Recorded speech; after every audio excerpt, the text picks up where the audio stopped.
देखिए, हर व्यक्ति को जो है ना दोस्तों, सरवाइव करने के लिए सबसे बड़ी नीड होती है, वो होती है उसकी जमीन या उसका घर। क्योंकि हर इंसान को रहने के लिए एक जगह तो चाहिए ही होती है, और खेती करने के लिए भी उसे एक जमीन चाहिए होती है। तो दो वीडियो को प्लीज दोस्तों देख लीजिएगा, क्योंकि क्या पता आपको कौन कौन सी दिक्कत आ रही है आपकी जमीन को लेकर, आपके पास जो घर है उसको लेकर। तो प्लीज ये वीडियो अगर आप देखते हैं तो आपको सारी बातें जो समझ में आ जाएगी।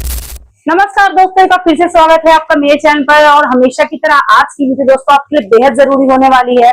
आज की वीडियो में हम बात करने वाले हैं बिहार में जो महाराजस्व अभियान शुरू हो चुका है, जो दोस्तों 16 अगस्त से शुरू हो चुका है, और ये दोस्तों अभियान जो है 20 सितंबर तक चलने वाला है। तो ये वीडियो ना आपको देखना बेहद जरूरी है। जमीन के बारे में, अगर आपके पास कोई जमीन है, आपके किसी बाप दादा की है या किसी की भी जमीन है, इसके बारे में ना दोस्तों आपने कहीं ना कहीं सुना ही होगा। अगर आपने नहीं सुना है तो ये वीडियो, अगर आप एक वीडियो को देखकर आपको दोस्तों सारी बातें जो भी उलझन है आपके दिमाग में समझ में आ जाएगी। दोस्तों देखिए दोस्तों, इस बात को ना दोस्तों हल्के में लेने की जरूरत नहीं है। जमीन की बात है, क्योंकि पता है आपको, जमीन बनाने में हर व्यक्ति की जीवन भर की जमा पूंजी चली जाती है एक जमीन को बनाने के लिए। तो प्लीज दोस्तों ये वीडियो को एंड तक देखिएगा। वीडियो को एंड तक देखेंगे तो सारी बात है जो आपको पॉइंट टू पॉइंट समझ में आ जाएगी। हमेशा की तरह मैं अपने हर वीडियो में कोशिश करती हूँ कि आपके सारे पॉइंट को कवर करने की। क्या कुछ है इस अभियान में हम जानेंगे वीडियो में आगे, तो प्लीज वीडियो को एंड तक जरूर देखिएगा। और अगर अभी तक आपने मेरे चैनल को सब्सक्राइब नहीं किया है ना, तो प्लीज सब्सक्राइब कर रख लीजिए, क्योंकि मैं अपनी वीडियो में सारी लेटेस्ट अपडेट्स आपको देती हूँ। तो सबसे पहले दोस्तों हम बात कर लेते हैं कि राजस्व महाअभियान क्या है। पहले उसके बारे में समझेंगे, तभी आपको समझ में आएगा कि आखिर ये चीज क्या है। तो महाराजस्व अभियान का यही मतलब है कि आपके जमीन की जो भी रिकॉर्ड्स है तो सही करना और लोगों तक उनकी सही कॉपी को पहुंचाना। तो देखेंगे ना कि बहुत समय से बिहार में ऐसी शिकायतें आती रही हैं जमीन को लेकर। जमाबंदी में नाम गलत है, खाता खेसरा में गड़बड़ी हो रखी है, रकबा या लगाम की जानकारी जो है बिल्कुल ठीक नहीं है, नामांतरण का जो भी काम है वो अटका हुआ है, या फिर जमीन का जो बंटवारा है वो नहीं हुआ है। ये सारी दिक्कतों को देखते हुए ना सरकार ने एक अभियान शुरू किया है, जिसके अंतर्गत जिसकी जो जमीन है, जिसको सही उसका मालिक है, जो सही व्यक्ति है, उस तक उसकी जमीन के सही कागजात सरकार के द्वारा भी, सरकार के पास भी उस जमीन का सही रजिस्ट्रेशन, सारी जानकारी सरकार के पास हो। तो इसको देखते हुए सरकार ने इस अभियान को शुरू किया है। अब हम बात करें दोस्तों कब और कहाँ ये अभियान चलेगा। जगह की बात करें दोस्तों तो पूरे बिहार में 39,000 राजस्व, यानी कि गांव के, ज्यादातर मान लीजिए आप गांव के जो कस्बे के एरिया है ना, वहां पर ये चलाया जाएगा। हम बात करेंगे कि ये होगी कैसे। हर पंचायत, जैसे आप देखेंगे गांव का एक पंचायत होता है, हर पंचायत में ना सरकार की कुछ टीमें जाएंगी और वो अलग अलग जगह पर जाकर कैंप लगाएंगी। उस कैंप में दोस्तों आपके मतलब जो भी जमीन से जुड़े हुए कागजात होंगे वो आपको वहां पर लेकर पहुंचना होगा। ठीक है दोस्तों, ये कार्य ना ऑनलाइन भी किया जा सकता है, लेकिन देखिए गाँव कस्बे के जो लोग होते हैं बेचारे उतने पढ़े लिखे नहीं होते हैं और उन्हें ऑनलाइन ये सब चीजें समझ में नहीं आती। तो देखिए जो सरकार के मतलब जो टीमें होंगी वो भी आपके ऑनलाइन ही करेंगी, लेकिन कब करेंगी, जब आपने अपने सही कागजात उन्हें जाकर देंगे। तो वो आपके कागजात के अनुसार आपकी जो भी आपके जानकारी होगी, आपके जो मतलब ऑनलाइन आपके कागजात को देखकर दर्ज कर देंगे। अब बात करें इसमें होगा क्या क्या दोस्तों, तो सबसे पहले हम बात कर लेते हैं सरकारी टीम वो घर घर जाकर आपको दोस्तों जमाबंदी की एक कॉपी देगी और आवेदन करने की एक फॉर्म देगी दोस्तों। तो ये फॉर्म को आपको भरना होगा। आपके कागजात में कोई गड़बड़ी हो गई है, किसी का गलत नाम है या कुछ भी इस तरह का, तो आप वहां उन्हें जाकर आवेदन देंगे और वहीं पर आपका जो है ये सुधार हो जाएगा। जो कैंप लगेगा उसके अंदर पंचायत स्तर पर ये विशेष कैंप लगाए जाएंगे दोस्तों। वहां पर दोस्तों नामांतरण, परिचालन में भी सुधार करवाना है, आपको बंटवारे को लेकर कुछ करवाना है, ऐसा कोई है उत्तराधिकारी जिसका नाम अभी तक बारिश है जो उसका नहीं चढ़ा हुआ, इस तरह के जो भी काम होंगे उस कैंप में किए जाएंगे दोस्तों। सारी प्रक्रिया है ना दोस्तों ऑनलाइन ही होगी, आपको समय समय पर उसकी सूचना मिलती रहेगी। तो ये सारी प्रक्रिया आपकी ऑनलाइन होगी, लेकिन आपके जो कागजात होंगे उसके अनुसार ही होगी। वो करेंगे आपके मतलब जो भी सरकार की टीम होगी वो ही करेंगे दोस्तों। इसलिए तैयार क्या क्या करना पड़ेगा दोस्तों, मान लीजिए मतलब अभी मतलब जो आवेदन करने जाएंगे, अब मतलब हर किसी की कुछ ना कुछ गड़बड़ी हो सकती है, कोई भी मतलब जमीन को लेकर कुछ भी ऐसा, तो उसके लिए उसको क्या क्या डॉक्यूमेंट्स जो तैयार रखने होंगे हर व्यक्ति को, आधार कार्ड, जमीन की कोई रसीद, खेसरा, खाता नंबर, मृत्यु प्रमाण पत्र। मान लीजिए किसी उत्तराधिकारी का मामला है तो उसके लिए मृत्यु प्रमाण पत्र से, मान लीजिए कोई व्यक्ति मतलब जिसकी मृत्यु हो चुकी है उसका एक प्रमाण पत्र, उसका कोई ऐसा उत्तराधिकारी है मतलब जो वंश है उसका, उसको वो जमीन मिलनी चाहिए, तो उस व्यक्ति को वहां रहना चाहिए, तभी वो जमीन उस व्यक्ति के नाम पर हो पाएगी। मान लीजिए अगर आपके घर कोई टीम जाती है तो दोस्तों उसी टाइम अपने फॉर्म को भर दीजिए। मतलब बहुत सारे ऐसे लोग सोचते हैं कि वह ऐसी लगता है कोई आ गया है, तो इस तरह की चीजें मत कीजिएगा। उस समय पर ही आप अपना फॉर्म भरवा लीजिएगा और अपनी जानकारी जो होगी वहां पर दे दीजिएगा, लेकिन वहां पर छानबीन कर करके हाँ भाई जो टीम आपके कैंप में आ रही है मतलब जो कैंप लगा हुआ है जहाँ पर, वहीं पर जाकर आपको देना होगा ये सारा कुछ। तो सबसे पहले कोई भी अभियान आता है ना, तो हर किसी को मतलब हर जनता को ये लगता है कि हमारे हित में क्या है, मतलब हमें इससे कोई फायदा नहीं होता। तो बात कर लेते हैं किसानों और आम जनता को इससे क्या फायदा होगा दोस्तों। मान लीजिए आप पहले अपने किसी भी कागजात के लिए कितने चक्कर लगाने होते थे, इधर जाइए, ये कागज लाइए, वो कागज लाइए। उस काम से दोस्तों आपको यहाँ पे छुटकारा मिल चुका है। जमीन से मान लीजिए कोई भी जुड़ी हुई गड़बड़ी है आपकी जमीन से, वो सारी जो इस कैंप में आपकी अब सुधर जाएगी। तो आपको इधर उधर भटकना नहीं पड़ेगा। मतलब बहुत सारी जगह पे आप ऐसा देखेंगे ना कि जैसे कोई भाई भाई होते हैं, कोई भी घर में होता है, तो जमीन को लेकर बहुत ज्यादा विवाद होता है, झगड़ा हो जाता है, लड़ाई हो जाता है, तो पता ही होगा। तो ये जो विवाद है ना दोस्तों, अब इसका चांस बहुत कम हो जाएगा, क्योंकि सरकार द्वारा आपके पास प्रूफ है, सरकार अपनी निगरानी में आपका सब कुछ प्रूफ डॉक्यूमेंट्स इकट्ठा कर रही है। मान लीजिए बहुत सारे ऐसे व्यक्ति हैं जिनका नाम है जो उनकी जमीन के कागज में होता ही नहीं है, तो अब ऐसे व्यक्ति का भी नाम जो है उनके कागज में चढ़ जाएगा। बहुत बड़ा फायदा है दोस्तों ऑनलाइन का। ऑनलाइन कोई रिकॉर्ड अगर हम दर्ज करें दोस्तों, तो वो कहीं से भी आप बैठ के देख सकते हैं। मान लीजिए आप कहीं भी बैठे हुए हैं, लेकिन ऑफलाइन क्या होता है दोस्तों, आपको वहां पे जाकर चक्कर लगाना पड़ता है, वहां जाकर आपको देखना पड़ता है क्या जमीन है, मतलब क्या कागजात है। लेकिन आप ऑनलाइन चढ़ा देंगे, कोई भी रिकॉर्ड ऑनलाइन द्वारा हो जाएगा, तो कितना अच्छा रहेगा। कोई भी व्यक्ति कहीं से भी खोलकर अपना जमीन का सारा रिकॉर्ड को चेक कर सकता है। ऑनलाइन द्वारा होगा तो किसी के साथ कोई धोखाधड़ी वाला कोई बात ही नहीं है दोस्त। जमीन सत्यापन आप करवाने जा रहे हैं तो उसमें जरूरी क्या क्या आपको लगेगा। सबसे पहले आपका आधार कार्ड लग जाएगा, दूसरा आपको दोस्तों वोटर ID, पैन कार्ड अगर आपके पास है तो। अब जमीन से जुड़ा डॉक्यूमेंट्स तो यहाँ पे चाहिए होगा, क्योंकि जमीन सत्यापन करवा रहे हैं, तो उसके दोस्तों आपको जमीन से जुड़े डॉक्यूमेंट्स क्या क्या देने होंगे, यहाँ पे सुन लीजिए ध्यान से। जमीन का रसीद या लगान की रसीद जो भी होगी आपके पास, वो आपको यहाँ पे चाहिए होगी। खेसरा नंबर या खाता नंबर दोस्तों, ये दोनों में से आपका खेसरा नंबर हो या खाता नंबर हो, ये आपको यहाँ पे देना पड़ेगा। जमाबंदी की प्रति, अगर आपके पास कोई पुराना मतलब पुरानी कॉपी है आपके जमीन से जमाबंदी की कोई, तो आप यहाँ पर वो चीज दे सकते हैं। रजिस्ट्री खरीद बिक्री का दस्तावेज, मान लीजिए आपने किससे खरीदा है या किसी को बेचा है, इस तरह की रजिस्ट्री आपके पास होनी चाहिए।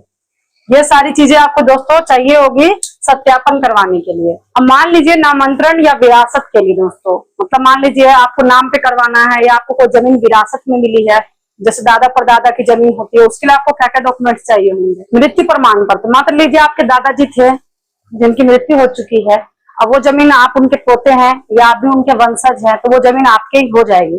तो आपको वहां पर उनकी मृत्यु का प्रमाण पत्र देना होगा कि हाँ भाई हमारे दादाजी की है जो मृत्यु हो चुकी है, और ये उनका प्रमाण पत्र है।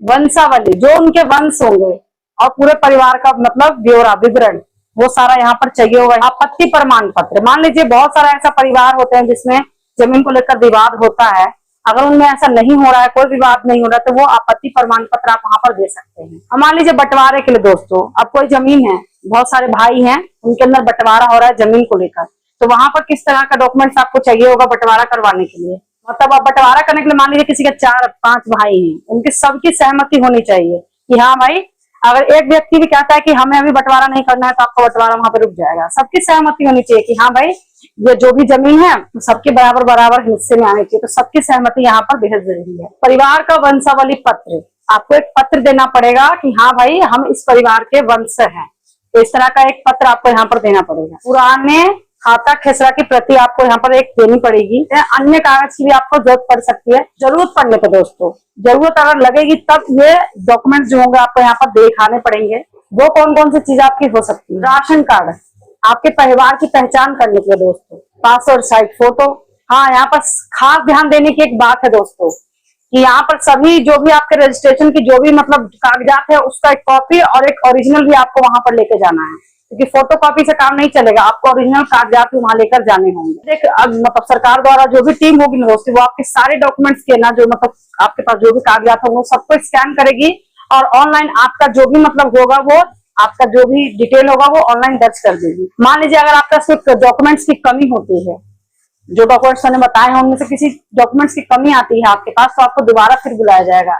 तो फिर दोस्तों जाने से पहले अपना जो भी डॉक्यूमेंट्स है सारा लेकर रहेगा कि आपको दोबारा जाना ना पड़े। आप चाहते हैं इस मतलब इस अभियान के तहत और इसकी जानकारी लेना चाहते हैं, कोई दिक्कत आ रही है, तो आप ये सरकार द्वारा प्रमाणित भूमि.बिहार.गवर्नमेंट.इन पर जाकर क्लिक कर दीजिएगा। वहां पर आप इससे जुड़ी हुई सारी जानकारी प्राप्त कर सकते हैं, वो भी आसानी से।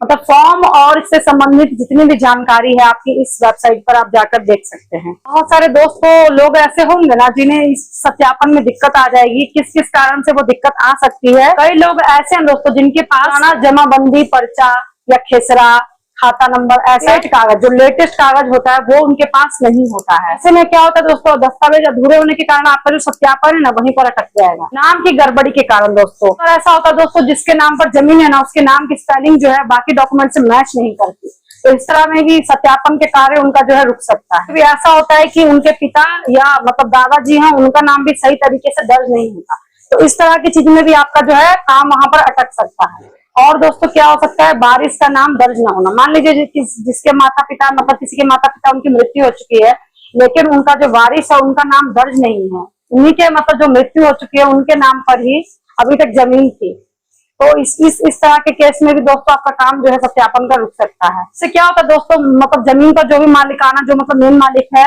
और मतलब उसी तरह और भी कोई व्यक्ति रह रहा है, तो इस तरह में क्या होता है दोस्तों, विवाद हो जाता है, झगड़ा हो जाता है, तो इस तरह के काम में भी दोस्तों आपका रुकावट आ सकता है। हाँ दोस्तों, और किस कंडीशन में आपका काम रुक जाएगा, फर्जी दावा या डुप्लीकेट कागज, ऐसा बहुत सारा होता है दोस्तों। लीजिए बहुत सारा ऐसा देखने को होता है कि एक ही जमीन है लेकिन वो दो व्यक्ति के नाम पर रजिस्टर है, मतलब वो दोनों कह रहे हैं कि ये जमीन मेरी है, तो इस तरह के मतलब इस तरह के केस में भी दोस्तों आपका काम जो है सत्यापन का रुक सकता है। कंडीशन में क्या होता है दोस्तों, नकली दस्तावेज बना लिया जाता है और किसी और की जमीन को कब्जा करने की कोशिश की जाती है। दोस्तों सबसे बड़ा मुद्दा है, मान लीजिए जिनके 4 बेटे हैं, 5 है, 2 बेटे हैं और उनकी जो जमीन है पिताजी के नाम पर है, मान लीजिए वो आपकी पुश्तैनी जमीन नहीं है, आपके दादाजी की जमीन नहीं है, वो पिताजी के नाम पर है और वो जमीन उन्होंने खुद के पैसे से खरीदी है, तो उनका पूरा हक है कि वो अपनी जमीन किसी भी बेटे को दे सकते हैं। मान लीजिए वो अपने किसी भी एक बेटे को जमीन दे देते हैं और कितने भी बच्चे हैं वो जमीन के ऊपर अपना दखल नहीं कर सकते, क्योंकि खुद की कमाई से खरीदी हुई जमीन है,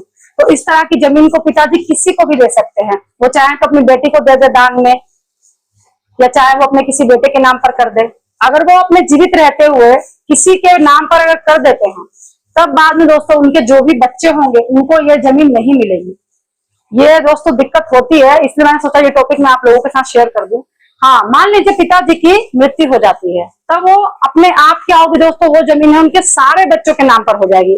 और एक तो सरकार ने एक और नियम लाते दोस्तों, पहले था कि कुंवारे लड़कियों को ही जमीन पर अधिकार मिलता था, लेकिन अब क्या हो गया है, शादीशुदा हो या कुंवारी हो, आपकी उस जमीन पर अब बेटियों का भी हक हो गया है, जो शादीशुदा है उनका भी। दोस्तों यहाँ पर ये टॉपिक मैंने आपके साथ शेयर किया क्योंकि ये प्रॉब्लम बहुत सारे लोगों को देखने के लिए मिलता है। हाँ, वही सेम बात माताजी पर भी लागू होती है। मान लीजिए किसी की जमीन माताजी के नाम पर है और वो जीवित रहते हुए किसी के नाम पर कर दे, तब तो भी वही सेम प्रोसेस है जो मैंने आपको यहाँ पर बताया। हिंदू सेक्शन एक्ट 2005 की बात क्या है दोस्तों, शादीशुदा हो या शादीशुदा नहीं हो, माता पिता की जो भी संपत्ति है उसके ऊपर अब बेटियों का अधिकार भी सरकार ने लागू कर दिया है। अगर आपके दादा की जमीन है, अगर मान लीजिए आपके दादाजी की कोई जमीन है, पुश्तैनी या खानदानी जमीन है, तो वो तो आपके दोस्त है ही, वो सबकी है, वो कोई अपने नाम पे नहीं कर सकता, वो आपके ऑलरेडी पैदा होते ही आप जो भी पैदा हुआ वो जमीन अपने आप सबके नाम पर हो गई, चाहे वो बेटी है चाहे वो बेटा है। लेकिन अगर पिताजी की खुद की खरीदी हुई कमाई से कोई जमीन है या माताजी की कोई जमीन है उनके नाम से, तब वो चाहे किसी को भी दे सकते हैं। मान लीजिए कि मृत्यु होने से पहले किसी ने जमीन लिख दिया, जिसके भी नाम पर लिख दिया, तो अब वो जमीन ऑलरेडी उसी की होगी। सेम वही बात है, अगर जीवित रहते हुए दे दी, बहुत सारे होते हैं मृत्यु से पहले भी किसी के नाम पर लिख देते हैं, तो मृत्यु के समय भी अगर माता पिताजी ने किसी के नाम पर अगर जमीन लिख दी है, तो जिसके नाम पर लिखी है वो जमीन ऑलरेडी उसी का हो जाएगा, तो उस पर बाकी जो बच्चे अपना अधिकार किसी भी तरह से कर नहीं जमा सकते हैं। तो ये थी आज की जानकारी जो मैंने आपके साझा की है राजस्व अभियान को लेकर। अगर आप अभी भी सोच रहे हैं तो प्लीज सोचिए मत, ये जो अभियान है, क्योंकि दोस्तों ये अभियान जो है कहीं ना कहीं हमारे हित में भी सरकार चला रही है। सरकार द्वारा कोई चीज आपकी पक्की बन जाएगी तो उसमें आपका कोई दखल नहीं कर पाएगा, तो आपका भी हक बनता है, आप नागरिक हैं तो सरकार का इस चीज में साथ दीजिए आप, और ये आपके लिए किया जा रहा है। तो प्लीज 20 सितंबर से पहले इस महाराजस्व अभियान का जो भी कार्य है आप अपना फॉर्म भर दीजिए, और आशा करते हैं इस वीडियो ने आपको बहुत ज्यादा जानकारी दी होगी। अगर अच्छी लगी है वीडियो तो एक लाइक कर दीजिए, और इस तरह की वीडियो को चाहते हैं कंटिन्यू आप देखना तो प्लीज चैनल को सब्सक्राइब भी कर दीजिए। तो मिलते हैं एक और बहुत अच्छे आपके लायक किसी टॉपिक में, तब तक के लिए दोस्तों धन्यवाद।